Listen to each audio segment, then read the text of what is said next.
Okay, welcome to part 2 of the videos for this week. This will be talking about enums, and something I probably should mention.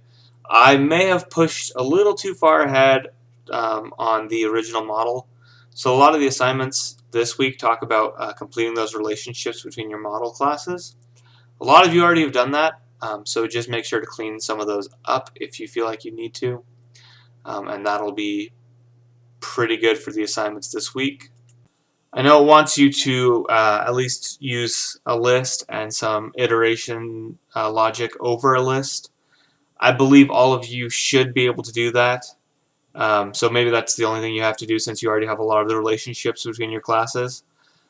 So please do that in at least one place. I know some of you have already copied my code from forever ago and did the iteration logic to create different locations in the map, and that's good. You may want to create some logic to iterate over an inventory item list that the player might have, so you can add that as well.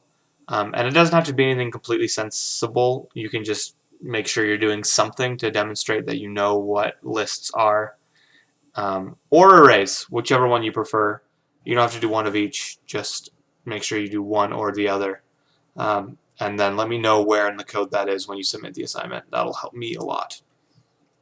Okay, so enums. Enums are common and very useful in every coding language, except for some of the different ones like JavaScript. But an enum is pretty much saying I have I want to give the coder and or the user a pick list. Saying they only get to pick from these things. So like a vending machine in my example, I'll only have a specific set of sodas in that vending machine. So I'll have an enum, I'll call it soda, and I'm going to say there's Coke, Pepsi, and Sprite. And this is the most simple enum type, right? And so back up in my main method, I can create a variable, and this variable type is going to be a soda type variable. And then I'm going to call it favorite drink or whatever. And it's going to be a soda dot Sprite. And this way, as a developer, I don't have to worry about strings or doing string comparisons. I can say, if favorite drink is equal to soda dot Coke, then I can say Coke is the best, and do that same thing for Sprite, and then I can say Sprite is fizzy. I don't know. And so if I run this, you can see it's going to say Sprite is fizzy because my favorite favorite drink is Sprite. If this was a string, I would have to do something like this. We should call it fave Sprite, and then I'd have to do if fave dot equals Sprite, then output something. Whoops. Okay. So the huge drawback to this is, first of all, I need to make sure fave is null. So I'd have to do if fave is not equal null, and right, because if fave is initialized as null, then this will throw a null pointer exception unless I have this check. So there's a little bit of usefulness in this as well, because you get to save an extra check. But the coolest thing is that as a developer, I don't need to code string comparisons for every single possibility, right? And if I misspell Sprite, then my comparison fails. If I add a new soda,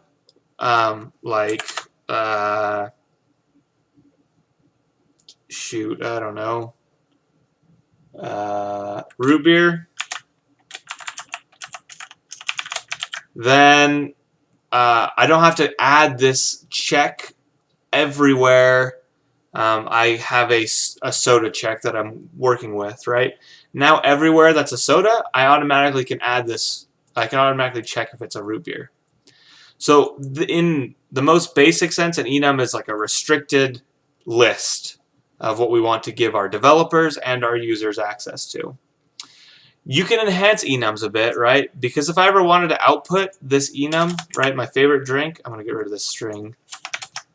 If I ever wanted to output my favorite drink,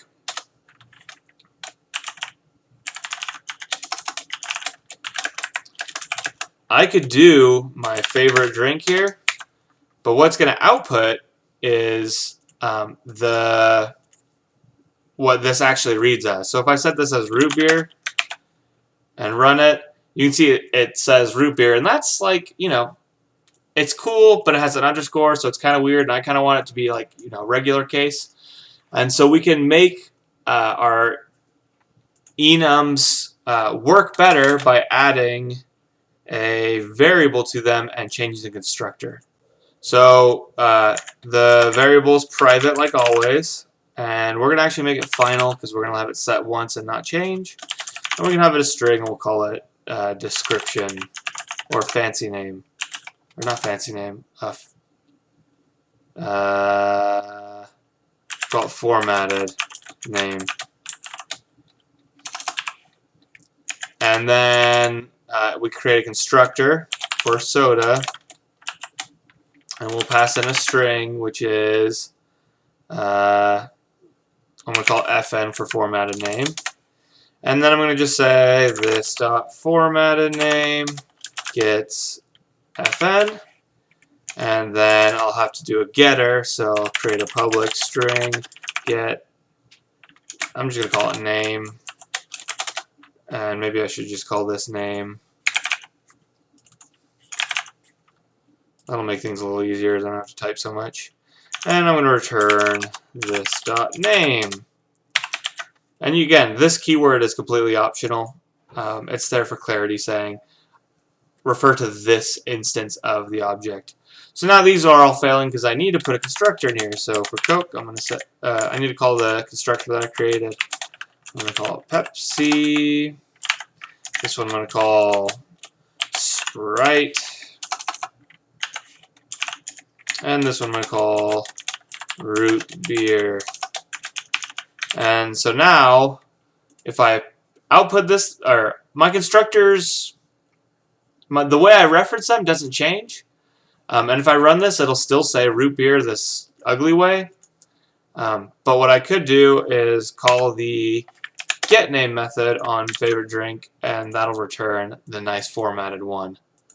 And there's a chance that I'm going to try to override the toString method.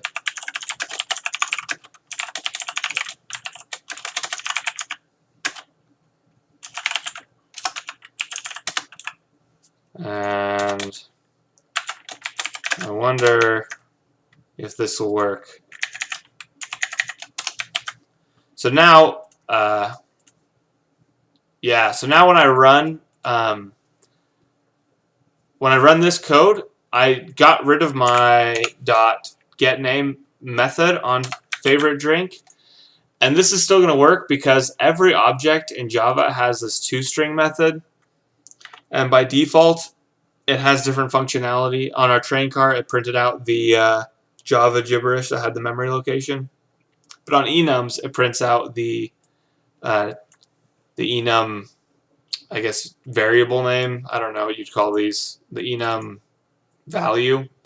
But I can override that. Instead of printing out the enum value, I print out whatever the return is of this .getName.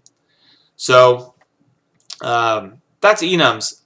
They're very, very helpful, very, very useful, but don't really fit the same way as array and array list. But they're useful when you want to restrict development to have a specific set of items or options. A lot of you have a generic item class, and you could have an enum of item type, right? So you'd only have water, tent,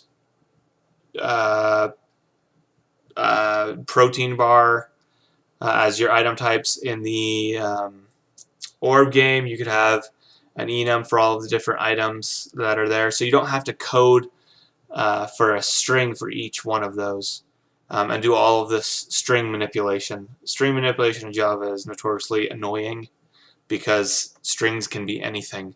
So it's best to try and work with enums and a specific set of data. And then if you need to change the description, you change it in one place and it changes it everywhere you're referring to it. So there's a lot of useful things. And the description doesn't have to be a string, and this doesn't have to be a description. It can be a value as well. So you can have an enum of product prices or something, and you can say, oh, the tent is $1.35, and then you can always refer to the item.tent price, and you'll always get $1.35 no matter where you are in the code, and you don't have to remember what that is. So they can be useful. So that's what enums are, and I'll be uploading this video shortly after the other one. Have a good week.